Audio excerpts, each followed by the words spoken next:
اعوذ باللہ من الشیطان الرجیم بسم اللہ الرحمن الرحیم الم تر ان اللہ یولج اللیل فی النہار، کیا تم دیکھتے نہیں کہ اللہ تعالیٰ رات کو پرو لاتا ہے دن میں، ویولج النہار فی اللیل، اور دن کو پرو لاتا ہے رات میں۔ اب یہ ایک تو اس کا مفہوم یہ ہو سکتا ہے کہ جیسے ایک ڈوری ہے اور اس ڈوری کے اندر اگر آپ نے دانے ڈالے ہوئے ہیں تسبیح میں، ایک سیاہ ہے ایک سفید ہے، ایک سیاہ ایک سفید ہے، تو سیاہ کے بعد سفید، سفید کے بعد سیاہ، یہ تو آتا چلا جائے گا۔ ایک یہ ہے کہ کبھی دن بڑھتا ہے اور رات گھٹتی ہے، گویا کہ دن جو ہے رات میں داخل ہو رہا ہے، کبھی رات بڑھنے لگتی ہے دن گھٹنے لگتا ہے، گویا کہ دن جو ہے وہ رات کو انکروچ کر رہا ہے، رات کے حصے کو گویا کہ اس نے قبضے میں لے لیا ہے۔ تو اس طریقے سے اللہ تعالیٰ پھرو دیتا ہے رات کو دن میں، دن کو رات میں۔ وَسَخَّرَ الشَّمْسَ وَالْقَمَرَ، اور اس نے مسخر کر دیا ہے سورج کو اور چاند کو۔ كُلٌّ يَجْرِي إِلَىٰ أَجَلٍ مُّسَمًّى، یہ سب کے سب چل رہے ہیں ایک وقت معین تک کے لیے۔ وَأَنَّ اللَّهَ بِمَا تَعْمَلُونَ خَبِيرٌ، اور یقیناً اللہ تعالیٰ جو کچھ کہ تم کر رہے اس سے باخبر ہے۔ ذَلِكَ بِأَنَّ اللَّهَ هُوَ الْحَقُّ، یہ اس لیے کہ اللہ حق ہے۔ وَأَنَّ مَا يَدْعُونَ مِن دُونِهِ الْبَاطِلُ، اور یہ کہ جس کو یہ پکار رہے ہیں اللہ کے سوا وہ سب باطل ہیں، ان کی کوئی حقیقت ہی نہیں۔ باطل اس کو کہتے ہیں جو نظر تو آئے ہو نہ، کوئی حقیقت اس کی نہ ہو، جیسے شراب، پانی نظر آتا ہے لیکن پانی ہے نہیں۔ وَأَنَّ اللَّهَ هُوَ الْعَلِيُّ الْكَبِيرُ، اور یقیناً اللہ تعالیٰ ہی ہے سب سے بلند و بالا اور سب سے بڑا اور عظمت والا۔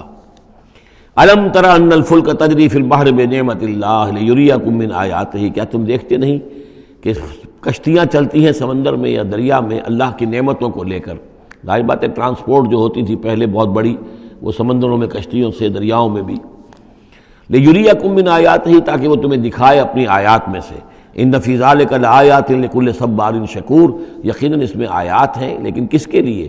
ان سب لوگوں کے لیے جو صبر کرنے والے ہیں، شکر کرنے والے ہیں۔ صبار یہ بھی مبالغے کا صیغہ ہے، فعال کے وزن پر، بہت صبر کرنے والا۔ شکور فعول کے وزن پر ہے، بہت زیادہ شکر کرنے والا۔ وَإِذَا غَشِيَهُم مَّوْجٌ كَالظُّلَلِ، اور جب یہ کبھی سمندر میں ہوتے ہیں اور ان کے اوپر ایک موج چڑھتی ہے اور ڈھانپ لیتی ہے انہیں جیسے کہ بادل ہوں، ایسی موج آ رہی ہے کہ گویا کہ وہ تمہارے اوپر سے گزر جائے گی۔ دعوا اللہ مخلصین لہ الدین، تو وہ پکارنے لگتے ہیں اللہ کو اسی کے لیے اپنی اطاعت کو خالص کرتے ہوئے۔ فلما نجاہم من البر، اور جب اللہ انہیں نجات دے کر لے آتا ہے خشکی پر، فمنہم مقتصد، تو ان میں سے کچھ وہ لوگ ہیں کہ جو بیچ کی چال پر چلتے ہیں، یعنی یہ کہ اکثر و بیشتر جو ہیں وہ پھر شرک کی راہ اختیار کر لیتے ہیں۔ وما یجحد بآیاتنا الا کل ختار کفور، اور ہماری آیات کا انکار نہیں کرتے مگر وہی جو قول کے جھوٹے ہیں اور ناشکرے ہیں۔ یا ایھا الناس اتقوا ربکم واخشوا یوما، اے لوگو اپنے رب کا تقوی اختیار کرو اور ڈرو اس دن سے۔ لا یجزی والد عن ولدہ، جس دن کوئی والد اپنے بیٹے سے کسی شے کو دور نہیں کر سکے گا، بچا نہیں سکے گا کسی بھی چیز سے۔ ولا مولود هو جاز عن والدہ شیئا، اور نہ ہی بیٹا جو ہے وہ اپنے باپ سے کوئی شے دور کر سکے گا، کوئی کسی کے کام نہیں آئے گا، نہ باپ بیٹے کے نہ بیٹا باپ کے، تو باقی سارے رشتے جو ہیں وہ تو اس کے بعد ثانوی ہیں۔ ان وعد اللہ حق، یہاں وہ آیت بھی یاد آ گئی ہوگی آپ کو، یا بنی اسرائیل اذکروا نعمتی التی انعمت علیکم انی فضلتکم علی العالمین واتقوا یوما لا تجزی نفس عن نفس شیئا ولا یقبل منها شفاعۃ ولا یؤخذ منها عدل ولا هم ينصرون۔ یا ایھا الناس اتقوا ربکم واخشوا یوما لا یجزی والد عن ولدہ ولا مولود هو جاز عن والدہ شیئا ان وعد اللہ حق، اللہ کا وعدہ سچا ہے، شدنی ہے، اٹل ہے، ہو کر رہے گا، قیامت آ کر رہے گی، جزا و سزا ہو کر رہے گی۔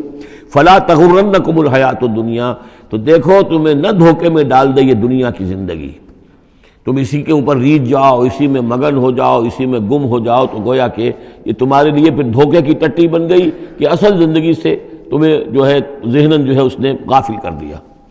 ولا یغرنکم باللہ الغرور، اور دیکھنا وہ دھوکے باز تمہیں اللہ تعالیٰ کی شان غفاری کے حوالے سے دھوکہ نہ دے۔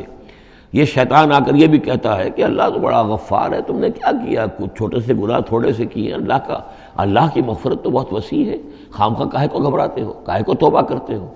تو یہ جو ہے اللہ کی رحیمی، اللہ کی شان غفاری کا حوالے سے دھوکے میں دینا انسان کو۔ ولا یغرنکم باللہ الغرور ان اللہ عندہ علم الساعہ، اللہ ہی ہے کہ جس کے پاس ہے قیامت کا علم کہ قیامت کب آئے گی۔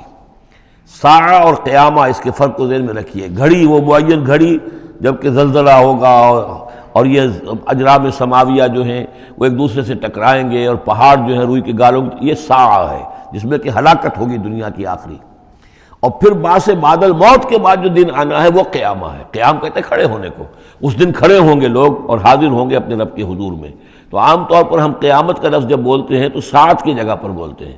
قرآن کی جو پرٹیکولر اپنی ٹرمینالوجی ہے اس میں یہ ساعہ ہے، وہ گھڑی کہ جس میں ہلچل ہوگی، اور یہ جو بھی کچھ ہونا ہے جس کا کہ نقشہ کھینچا گیا، القاریہ والقاریہ وما ادراک ما القاریہ، یہ ہے الساعہ۔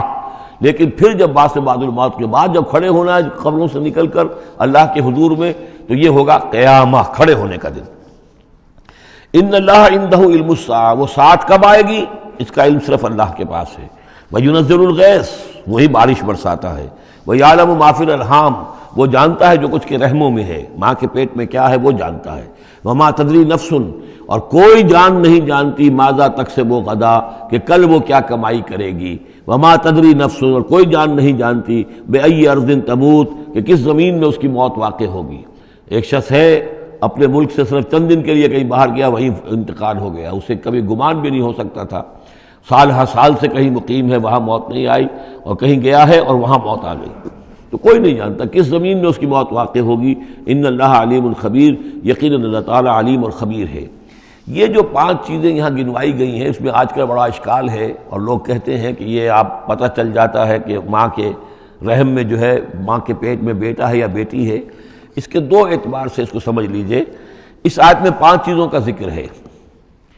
پہلی چیز میں حصر کا اسلوب ہے کہ یہ چیز صرف اللہ کو معلوم ہے، اگرچہ یہاں یہ نہیں لکھا ہوا ہے کہ اللہ کے سوا کوئی نہیں جانتا، پھر بھی چونکہ حصر کا اسلوب ہے، ان اللہ عندہ علم الساعہ، یقیناً اللہ ہی ہے جس کے پاس ہے قیامت کا علم، ساعت کا علم۔ اس میں بھی گویا کہ نفی ہو گئی کہ کوئی اور نہیں جانتا۔ 2 آخری چیزوں میں بھی نفی ہے، وما تدری نفس ماذا تکسب غدا، کوئی نہیں جانتا کہ کل وہ کیا کمائے گا، اس میں بھی کیٹیگوریکل نفی ہے اس کی۔ وما تدری نفس بأی ارض تموت، یہ بھی پھر کیٹیگوریکل نفی ہے کہ نہیں کوئی جانتا، کوئی جان نہیں جانتی کہ کہاں اس کی موت واقع ہوگی۔ لیکن 2 چیزیں جو ہیں کیٹیگوریکل ڈینائل نہیں ہے۔ وَيُنَزِّلُ الْغَيْثَ، اللہ بارش برساتا ہے، یہ کہاں لکھا؟ نہ یہاں اس حصر کا اسلوب ہے، نہ یہ لکھا ہے کہ یہ کام جو ہے صرف اللہ کرتا ہے۔ اسی طرح یعلم ما فی الارحام، اللہ جانتا ہے جو کچھ کے رحموں میں ہے، اب یہ جو نہیں لکھا کہ کوئی اور نہیں جانتا۔ اس اعتبار سے قرآن مجید کے الفاظ جو ہیں ان کے اوپر تو اعتراض وارد ہو ہی نہیں سکتا۔ البتہ اعتراض اگر کچھ وارد ہوتا تو ایک حدیث پر ہوتا ہے۔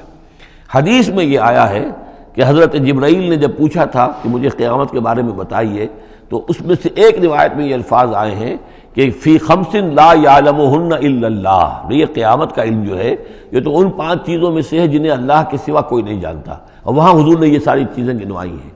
اس کا جو ہے جواب وہ یہ ہے کہ رحم میں کیا ہے اس کا صرف ایک پہلو ہمیں معلوم ہوا ہے کہ وہ بیٹا ہے یا بیٹی ہے، باقی جو کچھ ہے اس کے نہ معلوم کتنے پہلو ہیں، کتنا ذہین ہے، کس قدر فطین ہے، اس کے اندر کیا اوصاف ہے، اس میں کیا صلاحیتیں ہیں، شقی ہے یا سعید ہے، نیکوکار ہوگا بدکار ہوگا، کیا پتہ ہے، یا ہوگا یا ہوگی۔